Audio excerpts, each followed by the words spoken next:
지난 고난주간 새벽기도회 수요일 그 시간에 저는 한 가지 말씀을 드렸습니다.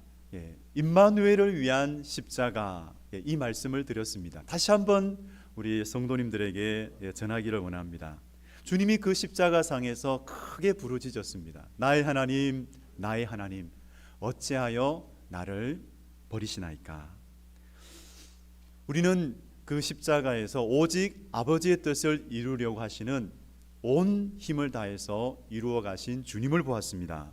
그 아버지의 뜻은 무엇이었습니까? 시편에 예수님을 가리켜 기록된 모든 것을 성취하시는 것이었습니다. 아버지께서 보여주신 그 말씀, 아버지의 뜻을 이루려고 하셨던 예수님, 그 아버지의 뜻은 임마누엘 하시는 것이었습니다. 우리에게 언제 어디서나 임마누엘 하시는 것, 함께 하시는 것이 우리 아버지의 뜻이었습니다. 그래서 나의 하나님, 나의 하나님, 어찌하여 나를 버리시나이까, 이 음성 속에서 우리는 주님의 음성을 들었습니다. 다시 한번 그 음성을 들어보시기 바랍니다. 나는 결코 너희를 버리지 않겠다, 나는 결코 너희를 떠나지 않는다, 이 말씀을 우리에게 하셨습니다. 예수님의 그 죽으심과 함께 성소와 지성소를 가로막고 있던 그 휘장이 위에서부터 아래로 찢어졌습니다. 사람이 찢은 것이 아니라 하나님께서 그렇게 하셨습니다. 그래서 우리가 하나님 앞으로 나아갈 수 있도록 새롭고 살 길을 열어 놓으셨습니다. 오늘 이 시간 우리가 그 새롭고 살 길을 따라서 오늘 이 자리에 나와서 우리 하나님 앞에 영광 올려드리며 하나님을 예배하는 우리들 되었습니다. 이 시간 기쁨으로 예배하시기 바랍니다. 그렇게 주님은 우리에게 새롭고 살 길을 열어주셨지요. 하지만 우리 주님은 상할 대로 상한 그 주님의 육체, 이제 장사 지낸 바 되어서 무덤 속에 안치되었습니다. 그 입구는 돌로 임봉되었습니다. 그런데 군병들이 그렇게 지켰던 이유가 있어요. 철저하게 군병들이 그렇게 지켰던 그 이유는 무엇이었을까요? 그 이유가 바로 마태복음 27장 62절에서 64절까지 말씀입니다. 제가 한번 읽어보겠습니다.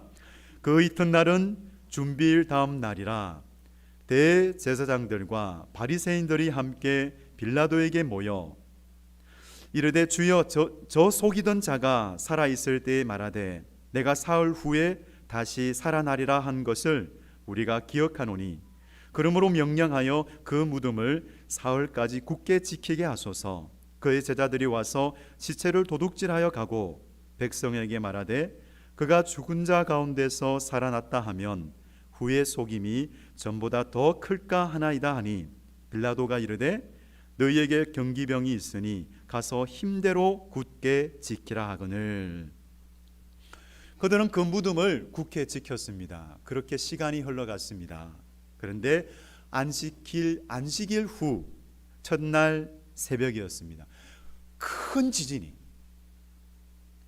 세상에 있지 않았던 큰 지진이 있었습니다. 그러면서 한 천사가 하늘로부터 내려왔죠. 우리는 지진을 요즘도 경험하고 있습니다. 2016년 경주에서도 지진이 있었습니다. 그리고 2018년 포항에서도 지진이 있었습니다. 제가 경험했습니다. 포항에 있는 기쁨의 교회, 박진성 목사님이 심호하시는 그 기쁨의 교회 탐방을 갔었어요. 그래서 어느 숙소에서 이제 잠을 자게 되었는데 한참 자는데 지진이 난 거예요. 제가 2층 침대에 있었는데 흔들리더라고요. 제가 이때까지 경험했던 그 지진이 아니었어요. 지진이 흔들렸어요. 엄청 흔들렸는데 그때 한 장로님이 말씀하셨어요. 가만히 있어. 다들 가만히 있었어요. 근데 지진이 나면은 빨리 나가야 되잖아요. 빨리 나가야 되는데 장로님의 말씀이 가만히 있어. 다 가만히 있는 거예요. 근데 진짜 숨죽이고 가만히 있었어요. 근데 다행히 여진이나 더 큰 지진이 있지 않았어요. 하마터면 진짜 목숨 잃을 뻔했습니다. 하나님의 은혜로 제가 살았습니다. 그때 제가 살아서 지금 여기에 서 있는 겁니다. 얼마나 감사한지. 우리 춘천 성산교회 성도님들 만나라고 저를 살려주셨네요. 할렐루야. 네, 그렇게 처처의 지진이 있죠. 그런데 오늘 본문에 나오는 이 지진과는 성격이 다릅니다. 오늘 그 큰 지진이 있었는데요, 그 지진은 하나님께서 땅을 흔드신 거예요. 하나님께서 큰 지진으로 땅을 흔드시면서 바로 주님이 다시 부활하셨다라는 것을, 그 신호음을 보내신 거죠. 그렇게 큰 지진과 함께 하나님이 임재하셨습니다. 하나님이 역사하셨습니다. 바로 우리 주님은 다시 살아나셨습니다. 그래서 그 자리에 하나님의 명을 받은 주의 천사가 돌을 굴려내 버렸어요. 그 무덤을 굴려냈습니다.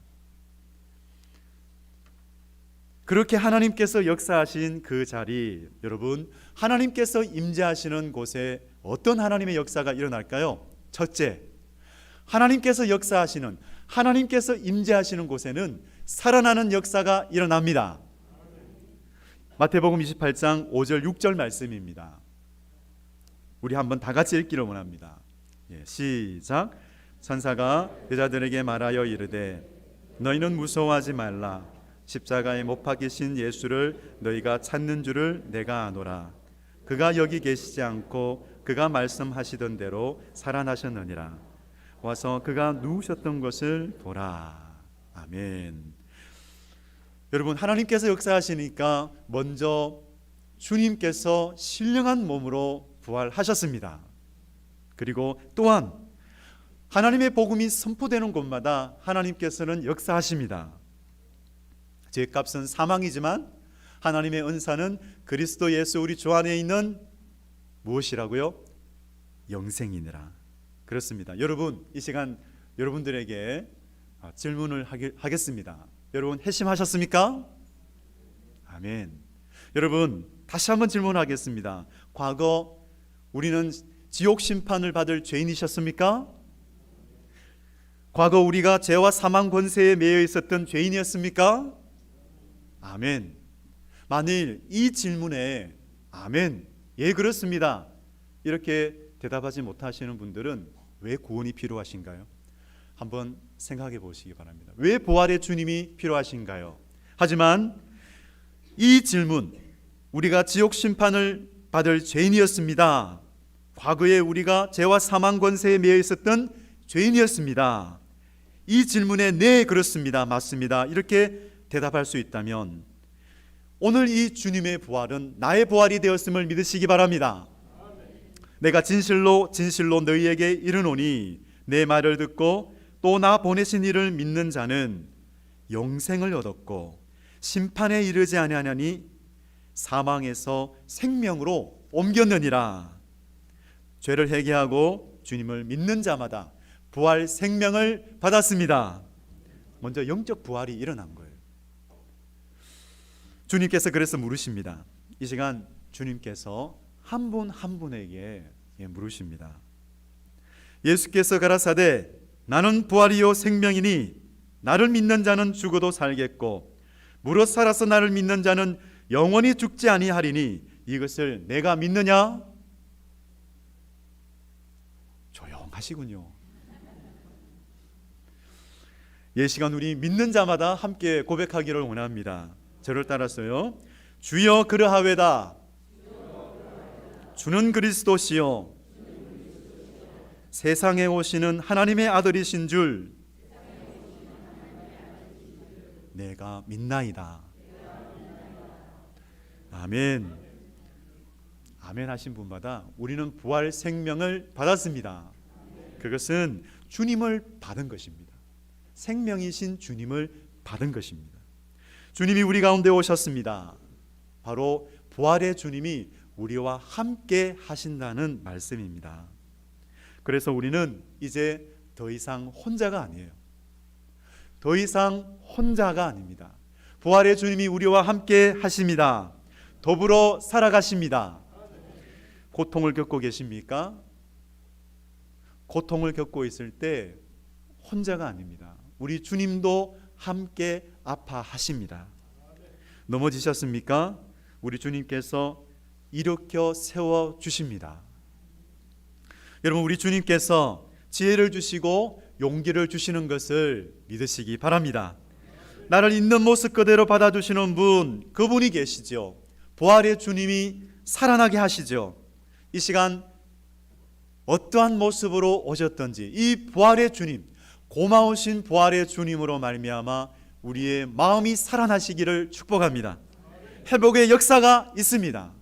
부활의 주님이 계신 곳에 상처는 치유될 것입니다. 하나님께서 그렇게 상처를 치유하시고 관계를 회복시켜 주십니다. 부활의 주님으로 말미암아 살아나는 역사가 이 가운데 일어나지기를 축복합니다. 하나님께서 살아나는 역사를 일으키실 것입니다. 바로 예배하는 이 자리, 주님을 만나는 이 자리에서 그 역사, 회복과 치유의 역사를 계속 일으키실 것을 믿습니다. 둘째, 하나님이 임하시는 곳에는 사명의 회복이 있습니다. 우리 마태복음 28장 8절에서 10절까지 말씀인데요, 우리 함께 읽겠습니다. 시작. 그 여자들이 무서움과 큰 기쁨으로 빨리 무덤을 떠나 제자들에게 알리려고 다름질할세 예수께서 그들을 만나 이르시되 평안하냐 하시거늘 여자들이 나아가 그 발을 붙잡고 경배하니 이에 예수께서 이르시되 무서워하지 말라 가서 내 형제들에게 갈릴리로 가라 하라 거기서 나를 보리라 하시니라. 아멘. 여인들에게는 두 가지 감정이 있었습니다. 두려워하는 마음이 있었던 동시에 두려움도 있었지만은 큰 기쁨도 있었어요. 그들은 두 번씩이나 똑같은 명령을 받습니다. 한 번은 천사로부터 받습니다. 예수께서 살아나셨고 너희보다 먼저 갈릴리로 가셔서 거기서 너희를 만날 것이다 라는 말씀입니다. 또 한 번은 부활하신 주님께서 직접 그들을 만나 주셨습니다. 무서워하지 말라 가서 내 형제들에게 갈릴리로 가라 하라 거기서 나를 보리라. 그렇게 예수님께서는 그들에게 확신을 심어주셨죠. 의심이 많은 제자들에게 가서 확신을 가지고 말할 수 있도록 두 번씩이나 그 말씀을 해주셨습니다. 참 그 제자들을 얼마나 사랑하셨던지 확신을 가질 수 있도록 하셨습니다. 이처럼 우리는 참 의심이 많습니다. 저와 여러분은 참 의심이 많습니다. 그런데 하나님께서는 우리가 확신을 가지고 살아갈 수 있도록 우리에게 거듭거듭 말씀해 주시는 분이심을 믿으시기 바랍니다. 그렇습니다. 참으로 실패와 시리에 빠진 제자들에게 전하라고 하신 그 말씀이 무엇인가요? 갈릴리로 가라. 거기서 나를 보리라. 여러분, 갈릴리는 어떤 곳입니까?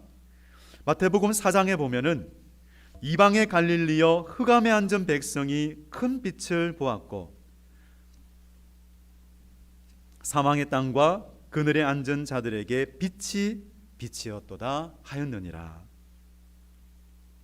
그 갈릴리를 이방의 갈릴리라고 말했습니다. 왜 이방의 갈릴리냐면 학자들의 말에 의하면은 아수르가 이스라엘을 침공했을 때에 그곳에 있었던 그 갈릴리에 살았던 사람들을 이방 지역으로 다 옮겼어요. 포로로 잡아갔습니다. 그러다가 다시 이제 자유의 몸이 되어서 돌아왔습니다. 그러니까 유대 사람들이 볼 때는 그들에게는 순수한 혈통을 없다, 혈통을 잃어버렸다. 그들의 순수성을, 혈통의 순수성을 이제 의심하게 된 것이죠. 또 문화적인 면에서는 갈릴리 지역의 문화가 갈릴리 지역에 무역이 성행했어요. 그러다 보니까 이방인들의 출입이 많았지요. 그렇게 이방 문화의 출입, 그리고 많은 이방인들이 그 갈릴리 지역으로 들어옴으로 인해서 그 땅이 이방인의 땅이 된 거예요. 그래서 이방의 갈릴리여라고 그렇게 불렀습니다.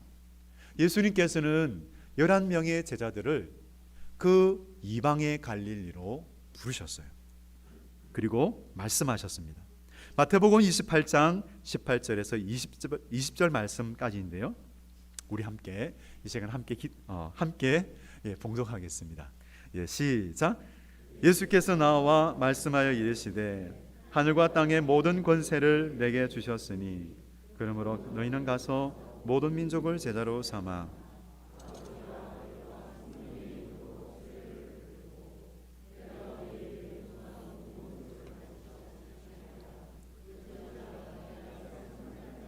너희와 항상 함께 있으리라 하시니라. 아멘. 여러분, 예수님께서 제자들을 갈릴리로 부르셨습니다. 그렇다면 여러분의 갈릴리는 어디입니까? 우리에게는 각자의 갈릴리가 있습니다. 그곳은 주님의 만남이 있었던 곳이에요. 처음으로 주님을 만났던 자리입니다. 그리고 주님의 첫사랑을 경험했던 자리입니다. 그리고 사명을 받았던 자리입니다. 나를 따라오너라 내가 너희로 사람을 낚는 어부가 되게 하리라. 바로 그 자리, 여러분 그 자리를 생각해 보시기 바랍니다. 하나님께서는 그 자리에서 우리에게 사랑을 경험하게 하셨습니다. 그 자리에서 사명을 주셨습니다. 오늘 이 자리가, 이 부활을 주일 이 예배드리는 이 자리가 그 사랑을 다시 한번 확인하는 자리가 되시기를 바랍니다. 사명을 갱신하는 자리가 되시기 바랍니다. 여러분, 우리 부활의 주님은 우리에게 기쁨을 주십니다. 우리에게 평강을 주십니다. 항상 예수님께서 나타나셨을 때에 말씀하셨습니다. 너희에게 평강이 있을지어다. 여러분, 주님이 주시는 기쁨과 평강으로 살아가시기 바랍니다. 참 하나님께서는 원로 목사님을 통해서 우리 춘천 성산교회의 틀을 잘 닦게 하셨습니다. 그래서 이 시간 저는 그렇게 말씀드리고 싶습니다. 충성된 증인 여러분, 이 시간 부활의 주님께서 사명을 새롭게 하십니다. 하나님께서 주신 우리 춘천 성산교회 모든 지체 한 분 한 분 가운데 주신 이 사명을 새롭게 하시기를 주님의 이름으로 축복합니다. 그 명령이 무엇입니까? 바로 주님의 제자가 되어라, 예수님의 제자가 되어라 라는 말씀을 주십니다. 예수님의 제자가 된 사람이 제자를 세울 수 있기 때문입니다. 여러분, 예수님의 제자는 누구일까요? 마음 중심에 주님을 모신 사람이지요. 자기를 부인하고 자기 십자가를 지고 살아가는 사람이지요.